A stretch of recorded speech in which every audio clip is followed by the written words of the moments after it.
ಮಟ್ಟಿಗೆ ಬಾಧಿಸ್ತಿದೆ ಅಂದರೆ ಒಂದು 100 ಮೀಟರ್ ದೂರ ಕೂಡ ನಡೆಯೋಕೆ ಆಗಲಿಲ್ಲ ದರ್ಶನ್ಗೆ. ದೃಶ್ಯಗಳೇ ಅದು ಕಾಣಿಸ್ತಾ ಇತ್ತು, ಎಷ್ಟು ಬಳಲಿ ಬಸವಳದಿ ಹೋಗಿದ್ದಾರೆ ಬೆನ್ನು ನೋವಿನ ಸಮಸ್ಯೆಯಿಂದ ದರ್ಶನ್ ಅಂತ ಹೇಳಿ. ಬ್ಯಾಗ್ ಹಿಡಿದು ನಡೆಯೋದಕ್ಕಾಗದೆ ಪರದಾಡ್ಬಿಟ್ಟಿದ್ದಾರೆ ದರ್ಶನ್. ಒಂದು 100 ಮೀಟರ್ ನಡೆಯೋದ್ರಲ್ಲಿ ದರ್ಶನ್ಗೆ ಸುಸ್ತು. ಇಷ್ಟೆಲ್ಲ ನೋವಿದ್ರೂ ಕೂಡ ಸ್ಕ್ಯಾನಿಂಗ್ ಮಾಡಿಸ್ಕೊಳ್ಳೋಕೆ ಒಪ್ತಾ ಇಲ್ಲ. ಬಳ್ಳಾರಿಯಲ್ಲೇನೆ ಎಲ್ಲ ಅನುಕೂಲ ಇದೆ.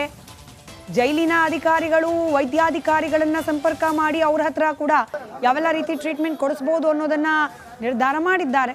ಇಷ್ಟೆಲ್ಲ ಆದರೂ ಕೂಡ ನೋಡಿ, ದೃಶ್ಯದಲ್ಲಿ ಗಮನಿಸ್ತಾ ಇದ್ದೀರಾ, ಬೆನ್ನು ನೋವು ಎಷ್ಟರ ಮಟ್ಟಿಗೆ ಸಂಕಟ ತಂದಿದೆ ಅನ್ನೋದನ್ನ ಅವರ ಮುಖಭಾವ ಇನ್ನೊಂದು ಸ್ವಲ್ಪ ಹತ್ತಿರದಿಂದ ಗಮನಿಸ್ಬೋದು ದರ್ಶನ್ ಅಭಿಮಾನಿಗಳು. ಆ ಮುಖದಲ್ಲಿರುವ ಸಂಕಟ, ಬೆನ್ನು ನೋವು ಎಷ್ಟರ ಮಟ್ಟಿಗೆ ಇದೆ ಅನ್ನೋದನ್ನ ಸಾರಿ ಹೇಳ್ತಾ ಇದೆ. ಕೈಯಲ್ಲಿದ್ದ 2 ಬ್ಯಾಗನ್ನು ಕೂಡ ಹೊತ್ಕೊಂಡು ಹೋಗ್ಲಿಕ್ಕೆ ಸಾಧ್ಯ ಆಗಲಿಲ್ಲ. ಒಂದು 100 ಮೀಟರ್, ಹೆಚ್ಚಿಗೆ ಏನಿಲ್ಲ, 100 ಮೀಟರ್ ನಡೆಯೋದ್ರೊಳಗೆ ಕೈಲಿದ್ದ 2 ಬ್ಯಾಗನ್ನು ಕೆಳಗಿಳಿಸಿ ಸಾಕಪ್ಪ ಬೆನ್ನು ನೋವು ಅಂತ ಹೇಳಿ ದರ್ಶನ್ ಸಂಕಟವನ್ನ ಹೊರಹಾಕಿದ್ದಾರೆ. ಇವತ್ತು ಬಳ್ಳಾರಿಯ ಸೆಂಟ್ರಲ್ ಜೈಲಿನಲ್ಲಿ ಕಂಡ ದೃಶ್ಯಗಳು ಇದು. ಮತ್ತೊಂದು ಸ್ವಲ್ಪ ಝೂಮಲ್ಲಿ ಗಮನಿಸೋ ಪ್ರಯತ್ನವನ್ನ ಮಾಡೋಣ. ನೋಡಿ, ಪತ್ನಿ 2 ಬ್ಯಾಗನ್ನು ತಂದು ಕೊಟ್ಟಿದ್ದಾರೆ ದರ್ಶನ್ಗೆ. ಆ ವಿಸಿಟರ್ ರೂಮ್ನಲ್ಲಿ ಪತ್ನಿ ಜೊತೆಯಲ್ಲಿ ಭೇಟಿಯಾಗಿ ಆ ಬ್ಯಾಗನ್ನು ಇಸ್ಕೊಂಡು ಒಳಗೆ ಹೋಗ್ತಿದ್ದಾರೆ ತಮ್ಮ ಹೈ ಸೆಕ್ಯೂರಿಟಿ ಸೆಲ್ಗೆ. ಆದರೆ ದರ್ಶನ್ಗೆ ಆ ಬ್ಯಾಗನ್ನು ಇಟ್ಕೊಂಡು ಮುಂದೆ ಹೋಗೋ ಕೂಡ ಆಗ್ತಾ ಇಲ್ಲ. ದೃಶ್ಯದಲ್ಲಿ ಗಮನಿಸಬಹುದು, ಮುಖದಲ್ಲಿ ಸಂಕಟ ಬೇರೆ. ಆ ನೋವಿನಿಂದ ಬಳಲ್ತಾ ಇರುವ ದರ್ಶನ್ ಆ ಬ್ಯಾಗನ್ನು ಕೆಳಗಿಟ್ಟು ನೋವನ್ನ ಎಕ್ಸ್ಪ್ರೆಸ್ ಮಾಡಿದ್ದಾರೆ. ಆದರೂ ಪೊಲೀಸರು ಅಕ್ಕಪಕ್ಕದಲ್ಲಿರೋರು ಹೆಲ್ಪಿಗೆ ಬರ್ತಿಲ್ಲ, ಬರೋ ಹಾಗಿಲ್ಲ. ಬಹುಶಃ ಸ್ವಲ್ಪ ಒಳಗೆ ಹೋದ್ಮೇಲೆ ಏನಾದರೂ ಬ್ಯಾಗನ್ನು ಬೇರೆಯವ್ರ ಕೈಲಿ ಕೊಟ್ಟಿದ್ದಾರಾ ಗೊತ್ತಿಲ್ಲ, ಅಥವಾ ಪೊಲೀಸರು ಬಹಳ ಕಟ್ಟುನಿಟ್ಟಿನ ನಿಯಮಗಳನ್ನು ಪಾಲನೆ ಮಾಡ್ತಿದ್ರೆ ಬೆನ್ನೋವೋ ಮತ್ತೊಂದು ನೋವೋ ಎತ್ಕೊಂಡು ಹೋಗಪ್ಪ ಅಂತ ಹೇಳಿರ್ಬೋದು. ನೋಡಿ, ಮತ್ತೊಂದಷ್ಟು ಝೂಮ್ ಮಾಡಿ ತೋರಿಸ್ತಾ ಇದೀವಿ ಅದನ್ನ. ಬೆನ್ನು ನೋವಿನಿಂದ ಬಳಲ್ತಾ ಇರುವ ದರ್ಶನ್ ಅವರಿಗೆ ಕೈಯಲ್ಲಿರೋ 2 ಬ್ಯಾಗನ್ನು ಕೂಡ ಹೊತ್ಕೊಂಡು ಹೋಗೋಕೆ ಆಗ್ತಾ ಇಲ್ಲ. 100 ಮೀಟರ್ ನಡೆದಿದ್ದಾರೆ, ಅಷ್ಟರಲ್ಲೇ ಭಯಂಕರ ಬೆನ್ನೋವು. ಬ್ಯಾಗನ್ನು ಕೆಳಗಿಟ್ಟು ಆ ನೋವನ್ನ ಅನುಭವಿಸಿ ಮತ್ತೆ ಅನಿವಾರ್ಯ ಅಂತ ಹೇಳಿ ಬ್ಯಾಗ್ ಇಟ್ಕೊಂಡು ಮುಂದಕ್ಕೆ ಹೋಗಿದ್ದಾರೆ. ಇಷ್ಟೆಲ್ಲ ನೋವಿದ್ರು ಕೂಡ ಬೇಕಾ ಹಠ. ಬೆಂಗಳೂರಿಗೆ ಹೋದ್ಮೇಲೆ ಸ್ಕ್ಯಾನಿಂಗು, ಬೆಂಗಳೂರಿಗೆ ಹೋದ್ಮೇಲೆ ಟ್ರೀಟ್ಮೆಂಟು, ಇದು ದರ್ಶನ್ ಅವರ ವಾದ ಅಂತ. ಬಳ್ಳಾರಿಯ ಜೈಲಿನ ಅಧಿಕಾರಿಗಳು ಕೂಡ ಹಾಗೆ ಅಲ್ಲಿಗೆ ಬಂದ ವೈದ್ಯಾಧಿಕಾರಿಗಳು ಕೂಡ ಇಲ್ಲೇ ಇದೆಯಪ್ಪ ಅವಕಾಶಗಳು, ಇಲ್ಲೇ ಸೌಲಭ್ಯಗಳಿದೆ, ಟ್ರೀಟ್ಮೆಂಟ್ ತಗೊಳ್ಳಿ ಅಂತ ಹೇಳಿದ್ರು ಕೂಡ ದರ್ಶನ್ ಇಲ್ಲ, ಬಳ್ಳಾರಿಯಲ್ಲಿ ನನಗೆ ಯಾವ ಟ್ರೀಟ್ಮೆಂಟು ಬೇಡ, ಕೊಡೋ ಹಂಗಿದ್ರೆ ಒಂದೆರಡು ಪೇನ್ ಕಿಲ್ಲರ್ ಕೊಡಿ, ನನಗೆ ಸ್ಕ್ಯಾನಿಂಗು ಬೇಡ, ಏನು ಬೇಡ ಅಂತ ಹೇಳಿ ಹಠ ಹಿಡಿದು ಕೂತಿದ್ದಾರಂತೆ. ಅದರ ಪರಿಣಾಮ ಈ ದೃಶ್ಯದಲ್ಲಿ ದರ್ಶನ್ ಯಾವ ರೀತಿ ನೋವನ್ನು ಅನುಭವಿಸ್ತಿದ್ದಾರೆ ಅನ್ನೋದನ್ನ ಕ್ಲಿಯರ್ ಕಟ್ ಆಗಿ ಗಮನಿಸಬಹುದಾಗಿದೆ. ಇನ್ನು ಇದೇ ಬೆನ್ನು ನೋವಿನ ಸಮಸ್ಯೆಯನ್ನ ದರ್ಶನ್ ಅನುಭವಿಸ್ತಾ ಇದ್ದಾರೆ. ಇವತ್ತು ಪತ್ನಿ ವಿಜಯಲಕ್ಷ್ಮಿ ಬಂದು ಇಷ್ಟೆಲ್ಲ ಆಗ್ತಾ ಇದ್ರು ಕೂಡ ಯಾಕೆ ಹಠ ಅಂತ ಹೇಳಿ ಕನ್ವಿನ್ಸ್ ಮಾಡೋ ಪ್ರಯತ್ನವನ್ನ ಮಾಡಿದ್ರು. ಇದ್ರ ಜೊತೆಗೆ ಮತ್ತೊಂದು ಸಂಗತಿ ಕೂಡ ಜೈಲಿನ ಆವರಣದ ಒಳಗಿಂದ ಬರ್ತಿರೋದು. ಇದನ್ನ ಎಷ್ಟು ಜನ ನಂಬ್ತಾರೋ, ಎಷ್ಟು ಜನ ಹಿಂಗೆಲ್ಲ ಆಗ್ಲಿಕ್ಕೆ ಸಾಧ್ಯನಾ ಅಂತ ಹೇಳಿ ಪ್ರಶ್ನೆ ಮಾಡ್ತಾರೋ ಗೊತ್ತಿಲ್ಲ. ಬೆನ್ನು ನೋವಿನ ಜೊತೆಯಲ್ಲಿ ಭೂತದ ಭಯ ಕೂಡ ಕಾಡ್ತಾ ಇದೆಯಂತೆ ದರ್ಶನ್ಗೆ. ಇದನ್ನ ನೋಡಿ ಪತ್ನಿ ವಿಜಯಲಕ್ಷ್ಮಿ ಇವತ್ತು ಓಡೋಡ್ ಬಂದಿದ್ದಾರೆ ದರ್ಶನ್ರನ್ನ ಭೇಟಿಯಾಗ್ಲಿಕ್ಕೆ. ದೇವರ ಪ್ರಸಾದವನ್ನ ಕೂಡ ತೆಗೆದುಕೊಂಡು ಬಂದಿದ್ದಾರೆ Vijayalakshmi.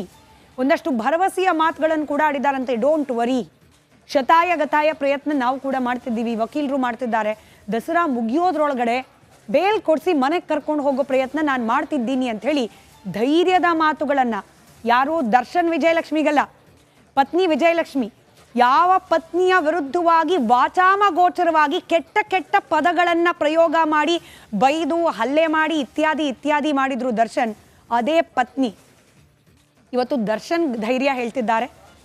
Don't worry, Dasara ಮುಗಿಯೋದ್ರೊಳಗಡೆ bale ಕೊಡಿಸೋ ಪ್ರಯತ್ನ ಮಾಡ್ತೀನಿ ಅಂತ ಹೇಳಿ. ಏನೇನಾಯಿತು ಪತಿ ಭೇಟಿಯಾದ ಸಂದರ್ಭದಲ್ಲಿ ಆ ಕುರಿತಾದ ಒಂದು ಡೀಟೇಲ್ ರಿಪೋರ್ಟ್ ನಿಮ್ಮ ಮುಂದೆ.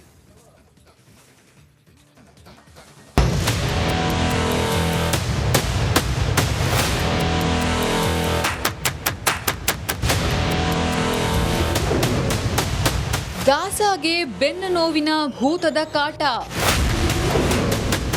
ಭೂಪತಿ ಕಾಯಲು ಓಡೋಡಿ ಬಂದ ಪತ್ನಿ. ಸಿನಿಮಾಗಳಲ್ಲಿ ಸೂಪರ್ ಸ್ಟಾರ್ ಆಗಿ ಮೆರೆದಿದ್ದ ದರ್ಶನ್ ಎಂದು ಅಕ್ಷರಶಃ ಅನಾಥನಾಗಿದ್ದಾನೆ. ಹೊಟ್ಟೆ ತುಂಬಾ ಊಟ ಇಲ್ಲದೆ, ಆಳು ಕಾಳಿಲ್ಲದೆ ಸೊರಗಿ ಸುಣ್ಣವಾಗಿದ್ದಾನೆ.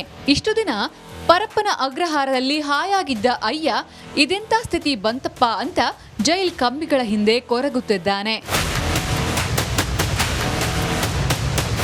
ಬಳ್ಳಾರಿ ಜೈಲ್ ಶಿಫ್ಟ್ ಆದ ಮೇಲಂತೂ ಕಾಟೇರನ್ಗೆ ನಿಂತಲ್ಲಿ ನಿಲ್ಲೋಕಾಗ್ತಿಲ್ಲ, ಕುಂತಲ್ಲಿ ಕೂರೋಕಾಗ್ತಿಲ್ಲ. ರಾತ್ರಿಯಂತೂ ಕಣ್ಮುಚ್ಚಿದ್ರೆ ಶೆಡ್ ನರಕವೇ ಕಾಣ್ತಿದೆ. ಒಂದೆಡೆ ಭೂಪತಿಗೆ ಬೆನ್ನು ನೋವು ಬೆಂಬಿಡದೆ ಭೂತದಂತೆ ಕಾಡ್ತಿದ್ರೆ, ಮತ್ತೊಂದೆಡೆ ರೇಣುಕಾಸ್ವಾಮಿಯ ಆತ್ಮವು ಅಟಕಾಯಿಸಿಕೊಂಡಿದ್ಯಂತೆ. ಯಾವಾಗ ದರ್ಶನ್ಗೆ ಭೂತ ಭಯ ಕಾಡ್ತಿದೆ ಅಂತ ಗೊತ್ತಾಯ್ತು, ಇಂದು ದರ್ಶನ್ ಪತ್ನಿ ವಿಜಯಲಕ್ಷ್ಮಿ ಜೈಲ್ಗೆ ಓಡೋಡಿ ಬಂದಿದ್ರು. 2 ಬ್ಯಾಗ್ಗಳಲ್ಲಿ ಡ್ರೈ ಫ್ರೂಟ್ಸ್ ಮತ್ತು ಬೇಕರಿ ತಿಂಡಿಯನ್ನ ತಂದಿದ್ರು.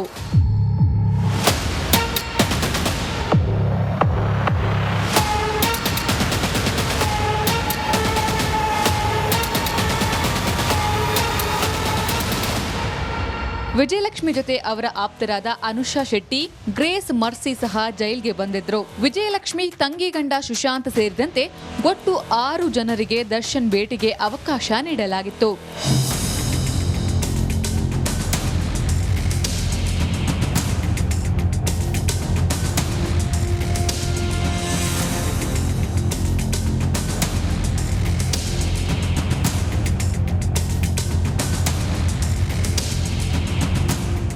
ಮಾನಸಿಕವಾಗಿ ಕುಗ್ಗಿರುವ ದರ್ಶನ್ಗೆ ವಿಜಯಲಕ್ಷ್ಮಿ ಆತ್ಮಸ್ಥೈರ್ಯ ತುಂಬಿದ್ದಾರೆ. ಭೂತ ಭಯದಿಂದ ಮುಕ್ತಿಗೆ ದೇವರ ಪ್ರಸಾದ ಕುಂಕುಮ ನೀಡಿದ್ದು ತಾಯಿ ಕಾಪಾಡ್ತಾಳೆ ಅನ್ನೋ ವಿಶ್ವಾಸ ತುಂಬಿದ್ದಾರಂತೆ. ರೇಣುಕಾರಾಧ್ಯ, ರಿಪಬ್ಲಿಕ್ ಕನ್ನಡ, ಬಳ್ಳಾರಿ. ಮತ್ತೊಂದು ಕಡೆ ಈ ಬೆನ್ನು ನೋವಿನ ವಿಚಾರಕ್ಕೆ ಸಂಬಂಧಪಟ್ಟಂತೆಯೂ ಕೂಡ ದರ್ಶನ್ ಹಾಗೆ ವಿಜಯಲಕ್ಷ್ಮಿ ಭೇಟಿಯಾದ ಸಂದರ್ಭದಲ್ಲಿ ಸುದೀರ್ಘ ಮಾತುಕತೆ ಆಗಿದೆ. ದರ್ಶನ್ರನ್ನ ಬಳ್ಳಾರಿಯಲ್ಲೇ ಸ್ಕ್ಯಾನಿಂಗಿಗೆ ಒಪ್ಸೋ ಪ್ರಯತ್ನವನ್ನ ವಿಜಯಲಕ್ಷ್ಮಿ ಅವರು ಕೂಡ ಮಾಡಿದ್ದಾರೆ. ಯಾವ ರೀತಿ ಇತ್ತು ಮಾತುಕತೆ, ಯಾವೆಲ್ಲ ರೀತಿಯಲ್ಲಿ ಕನ್ವಿನ್ಸ್ ಮಾಡೋ ಪ್ರಯತ್ನವನ್ನ ವಿಜಯಲಕ್ಷ್ಮಿ ಮಾಡಿದ್ರು, ಅದಕ್ಕೆ ಸಂಬಂಧಪಟ್ಟಂತೆ ಒಂದಷ್ಟು ಅಂಶಗಳನ್ನ ಕ್ವಿಕ್ ಆಗಿ ಗಮನಿಸ್ತಾ ಹೋಗೋಣ. ಈ ಬಳ್ಳಾರಿಯಲ್ಲಿ ಚಿಕಿತ್ಸೆ ಪಡೆದುಕೊಳ್ಳೋ ವಿಚಾರದಲ್ಲಿ ಪತ್ನಿ ವಿಜಯಲಕ್ಷ್ಮಿ ಮುಂದೆ ಕೂಡ ದರ್ಶನ್ರದ್ದು ಅದೇ ಹಠ. ಯಾವ ಕಾರಣಕ್ಕೂ ನಾನು ಬಳ್ಳಾರಿಯಲ್ಲಿ ಚಿಕಿತ್ಸೆಯನ್ನ ಪಡೆದುಕೊಳ್ಳೋದಿಲ್ಲ ಅಂತ ಹೇಳಿ. ಇನ್ಫ್ಯಾಕ್ಟ್ ಈ ಬೆನ್ನು ನೋವಿನ ವಿಚಾರಕ್ಕೆ ಸಂಬಂಧಪಟ್ಟಂತೆ ಪತ್ನಿ ಹತ್ರ ಹೇಳ್ಕೊಳ್ಳೋಕೆ ಕೂಡ ಮುಂದಾಗಲಿಲ್ಲ ಅನ್ನೋ ಮಾಹಿತಿ ಇದೆ. ಬಳ್ಳಾರಿಯಲ್ಲಿ ಇವತ್ತು ಏನು ವಿಜಯಲಕ್ಷ್ಮಿ ಅವ್ರು ಬಂದರು ಭೇಟಿ ಆಗಲಿಕ್ಕೆ, ನೆಕ್ಸ್ಟ್ ಪಾಯಿಂಟ್ ಹೋಗೋಣ. ಬಳ್ಳಾರಿಯಲ್ಲಿ ಬಂದು ಭೇಟಿ ಆಗೋ ಸಂದರ್ಭದಲ್ಲಿ ಪತ್ನಿ ಮುಂದೆ ಬೆನ್ನು ನೋವು ಇಲ್ಲದಂತೆ ವರ್ತಿಸಿದ್ರಂತೆ. ಬೆನ್ನು ನೋವು ಅಂತ ಹೇಳಿದ್ರೆ ಜೈಲಿನ ಅಧಿಕಾರಿಗಳು ಹೇಳಿರ್ಬೋದು, ಬಹುಶಃ ಇಲ್ಲಿ ಟ್ರೀಟ್ಮೆಂಟ್ ತೊಗೊಳಕ್ಕೆ ಒಪ್ತಿಲ್ಲ ಮೇಡಮ್, ನೀವೊಂದು ಮಾತು ಹೇಳಿ ನೋಡಿ ಅಂತ ಹೇಳಿ ನನ್ನನ್ನು ಕನ್ವಿನ್ಸ್ ಮಾಡೋ ಪ್ರಯತ್ನ ಮಾಡಬಹುದು ವಿಜಯಲಕ್ಷ್ಮಿ ಅನ್ನೋ ಕಾರಣಕ್ಕೋ, ಅಥವಾ ಇಲ್ಲದ ಕಾಳಜಿಗೆ ಏನಾದರೂ ಬಂದುಬಿಟ್ಟಿದೆಯೇನೋ, ಅಯ್ಯೋ ಪತ್ನಿಗೆ ಬೇಸರ ಆಗ್ಬಿಡತ್ತೆ ಅಂತ ಹೇಳಿ. ಹೀಗಾಗಿ ಬೆನ್ನು ನೋವು ಇಲ್ಲದಂತೆ ಪತ್ನಿ ಮುಂದೆ ನಟಿಸೋ ಪ್ರಯತ್ನ ಮಾಡಿದ್ರಂತೆ ದರ್ಶನ್. ಅದಾದ ನಂತರದಲ್ಲಿ ಬೆನ್ನು ನೋವಿನ ಬಗ್ಗೆ ಮಾಹಿತಿಯನ್ನ ಪಡೆದುಕೊಂಡಿದ್ದಾರೆ ವಿಜಯಲಕ್ಷ್ಮಿ. ಮಾಧ್ಯಮದಲ್ಲೂ ಬರ್ತಾ ಇದೆ, ಜೈಲಿನ ಅಧಿಕಾರಿಗಳು ಕೂಡ ತಿಳಿಸಿರಬಹುದು. ವಿಜಯಲಕ್ಷ್ಮಿ ಅವರಿಂದ ಮುಚ್ಚಿಡೋದು ಕಷ್ಟನೇ ಈ ವಿಚಾರವನ್ನ. ಹೀಗಾಗಿ ವಿಜಯಲಕ್ಷ್ಮಿ ಅವರಿಗೆ ದರ್ಶನ್ನ ಕಾಡ್ತಾ ಇರುವ ಬೆನ್ನು ನೋವು ಗೊತ್ತಾಗುತ್ತೆ. ವೈದ್ಯರು ಹೇಳಿದಂತೆ ಸ್ಕ್ಯಾನಿಂಗ್ ಅನ್ನ ಮಾಡಿಸ್ಕೊಳ್ಳಿ, ಒಪ್ಕೊಳ್ಳಿ, ಯಾಕೆ ಹಠ ಅಂತ ಹೇಳಿ ವಿಜಯಲಕ್ಷ್ಮಿ ಕೂಡ ಕನ್ವಿನ್ಸ್ ಮಾಡೋ ಪ್ರಯತ್ನವನ್ನ, ದರ್ಶನ್ ಅವರಿಗೆ ತಿಳಿ ಹೇಳೋ ಪ್ರಯತ್ನವನ್ನ ಮಾಡಿದ್ದಾರೆ. ನೋವು ಹೆಚ್ಚಾದ್ರೆ ಸಮಸ್ಯೆ ಆಗತ್ತೆ, ಅರ್ಥ ಮಾಡ್ಕೊಳ್ಳಿ, ಚಿಕಿತ್ಸೆ ಮಾಡಿಸ್ಕೊಳ್ಳಿ, ಇಲ್ಲಿನ ವೈದ್ಯರು ಹೇಳ್ತಿದ್ದಾರಲ್ಲ ಸ್ಕ್ಯಾನಿಂಗ್ ತಾನೇ ಮಾಡಿಸ್ಕೊಳ್ಳಿ ಅಂತ ಹೇಳಿ ಕನ್ವಿನ್ಸ್ ಮಾಡೋ ಪ್ರಯತ್ನ ಮಾಡಿದ್ದಾರೆ. ಆದರೆ ಒಪ್ಪಬೇಕಲ್ಲ ದರ್ಶನ್ ಬೀಯಿಂಗ್ ದರ್ಶನ್, ಯಾವುದೇ ಕಾರಣಕ್ಕೂ ಕೂಡ ನಾನಿಲ್ಲಿ ಸ್ಕ್ಯಾನಿಂಗ್ ಮಾಡಿಸ್ಕೊಳ್ಳೋಲ್ಲ ಅಂತ ಹೇಳಿ ಪತ್ನಿ ವಿಜಯಲಕ್ಷ್ಮಿ ಮುಂದೆ ಕೂಡ ನಿರಾಕರಣೆ. ಅದೇ ಹಠ. ಯಾಕೆ ಹಠ? ದರ್ಶನ್ ಅವರ ವಾದ ಏನು? ಮೊದಲು ಜಾಮೀನು ಸಿಕ್ಬಿಡ್ಲಿ, ಜಾಮೀನು ಅರ್ಜಿಯ ವಿಚಾರಣೆ ಆಗಿ ಹೋಗ್ಲಿ, ಆಮೇಲೆ ನೋಡ್ಕೊಳ್ಳೋಣ ಇದೆಲ್ಲ. ಈಗ ಬೆನ್ನೋವು ಇಂಪಾರ್ಟೆಂಟ್ ಅಲ್ಲ, ಸ್ಕ್ಯಾನಿಂಗ್ ಇಂಪಾರ್ಟೆಂಟ್ ಅಲ್ಲ, ಫಸ್ಟು ಈ ಜೈಲಿಂದ ಆಚೆ ಬರೋದು ಇಂಪಾರ್ಟೆಂಟ್. ಆಚೆ ಬರಬೇಕು ಅಂದರೆ ಜಾಮೀನು ಅರ್ಜಿ ವಿಚಾರಣೆ ಆಗಬೇಕು, ಜಾಮೀನು ಮಂಜೂರು ಮಾಡಬೇಕು ನ್ಯಾಯಾಲಯ, ಅದು ಫಸ್ಟ್ ಆಗಬೇಕು, ಆಮೇಲೆ ಚಿಕಿತ್ಸೆ ಇತ್ಯಾದಿ ಇತ್ಯಾದಿ. ಈಗ ಅದರ ಚಿಂತೆ ನನಗಿಲ್ಲ, ಜಾಮೀನು ಸಿಗುತ್ತೆ, ಆತಂಕ ಬೇಡ ಅಂತ ನೊಂದಿರುವ ಪತಿ ದರ್ಶನ್ ಅವರನ್ನ ಸಮಾಧಾನ ಪಡಿಸಿದ್ದಾರೆ ಸಹೃದಯಿ ಆಗಿರುವ ಪತ್ನಿ ವಿಜಯಲಕ್ಷ್ಮಿ. ಜಾಮೀನು ಸಿಗುತ್ತೆ, ನೀವು ಜಾಮೀನಿಗೋಸ್ಕರ ತಲೆ ಕೆಡಿಸ್ಕೊಂಡು ಬೆನ್ನೋವನ್ನು ನೆಗ್ಲೆಕ್ಟ್ ಮಾಡಬೇಡಿ. ಜಾಮೀನಿನ ಪ್ರಕ್ರಿಯೆಗಳಾಗ್ತಾ ಇದೆ, ವಾದ ಮಂಡನೆ ಆಗ್ತಾ ಇದೆ, ಹೀಗಾಗಿ ನೀವು ಅದ್ರ ಬಗ್ಗೆ ಚಿಂತೆ ಬೇಡಿ, ವೈದ್ಯರು ಹೇಳಿರೋ ರೀತಿಯಲ್ಲಿ ಚಿಕಿತ್ಸೆಯನ್ನು ಪಡೀರಿ ಅಂತ ಹೇಳಿ ವಿಜಯಲಕ್ಷ್ಮಿ ಕನ್ವಿನ್ಸ್ ಮಾಡೋ ಪ್ರಯತ್ನ ಮಾಡಿದ್ದಾರೆ. ದಸರಾ ಮುಗಿಯೋದ್ರೊಳಗೆ ಬೇಲಾಗುತ್ತೆ. ವಿಚಾರಣೆ ನಡೀತಿರೋದನ್ನು ಗಮನಿಸಿದ್ರೆ ಅತಿ ಶೀಘ್ರದಲ್ಲೇ ಈ ಜಾಮೀನು ಅರ್ಜಿಯ ಇತ್ಯರ್ಥವನ್ನು ಕೋರ್ಟ್ ಮಾಡೋ ಸಾಧ್ಯತೆ ಇದೆ. ಹೀಗಾಗಿ ಹೆಚ್ಚಿಗೆ ದಿನ ಏನು ಕಾಯೋ ಅವಶ್ಯಕತೆ ಇಲ್ಲ, ದಸರಾ ಮುಗಿಯೋದ್ರೊಳಗೆ ನಿಮಗೆ ಬೇಲ್ ಸಿಗುತ್ತೆ. ತಾಯಿ ಚಾಮುಂಡೇಶ್ವರಿಯ ಆಶೀರ್ವಾದ ಕೂಡ ಇದೆ ಅಂತ ಹೇಳಿ ಅಕ್ಷತೆ, ಕುಂಕುಮ ಇತ್ಯಾದಿ ಏನೆಲ್ಲ ತಂದಿದ್ರು ದೇವರದ್ದು, ಅದನ್ನು ಕೊಟ್ಟು ಹೇಳಿದ್ದಾರೆ ವಿಜಯಲಕ್ಷ್ಮಿ. ದರ್ಶನ್ ನಿಮಗೆ ಸಿಗುತ್ತೆ ಬೇಲು, ನೀವು ತಲೆ ಕೆಡಿಸ್ಕೊಳ್ಬೇಡಿ, ಚಿಕಿತ್ಸೆಯನ್ನ ನೀವು ಪಡ್ಕೊಳ್ಳಿ ಅಂತ ಹೇಳಿ ಕುಂಕುಮ ಹಾಗೆ ಅಕ್ಷತೆಯನ್ನ ಕೊಟ್ಟಿದ್ದಾರೆ. ಚಾಮುಂಡೇಶ್ವರಿಗೆ ವಿಶೇಷ ಪೂಜೆಯನ್ನ ಮಾಡಿಸಿ ಪ್ರಸಾದವನ್ನ ತಂದಿದ್ರು ವಿಜಯಲಕ್ಷ್ಮಿ ಅವರು. ಅದನ್ನು ದರ್ಶನಿಗೆ ಕೊಟ್ಟಿದ್ದಾರೆ. ಆರೋಗ್ಯದ ಬಗ್ಗೆ ನೀವು ಯಾವ ಕಾರಣಕ್ಕೂ ನಿರ್ಲಕ್ಷ್ಯ ಮಾಡಬೇಡಿ. ಬೇಲಿಗೆ ಏನೆಲ್ಲ ಆಗಬೇಕು ಅದು ಆಗ್ತಾ ಇದೆ. ನಾನು ಕೂಡ ಲಾಯರ್ ಜೊತೆಯಲ್ಲಿ ನಿರಂತರವಾಗಿ ಸಂಪರ್ಕದಲ್ಲಿದ್ದೇನೆ. ಬೇಲ್ ಬಗ್ಗೆ ತಲೆ ಕೆಡಿಸ್ಕೊಂಡು ಆರೋಗ್ಯದ ಬಗ್ಗೆ ನಿರ್ಲಕ್ಷ್ಯ ಮಾಡಬೇಡಿ ಅಂತ ಹೇಳಿ ಆಗಲೂ ಕನ್ವಿನ್ಸ್ ಮಾಡೋ ಪ್ರಯತ್ನ ಮಾಡಿದ್ದಾರೆ ವಿಜಯಲಕ್ಷ್ಮಿ. ಆದರೆ yet again Darshan being Darshan, ಯಾವ ಕಾರಣಕ್ಕೂ ಬಳ್ಳಾರಿಯಲ್ಲಿ ನಾನು ಚಿಕಿತ್ಸೆ ಪಡೆಯೋದಿಲ್ಲ, ಬೆಂಗಳೂರಿಗೆ ಬರ್ತೀನಿ, ಬೆಂಗಳೂರಿನಲ್ಲೇ ಬಂದು ಚಿಕಿತ್ಸೆಯನ್ನು ಪಡಿತೀನಿ ಅಂತ ಹೇಳಿ ತನ್ನ ಹಠವನ್ನು ಮುಂದುವರಿಸಿದ್ದಾರೆ ದರ್ಶನ್.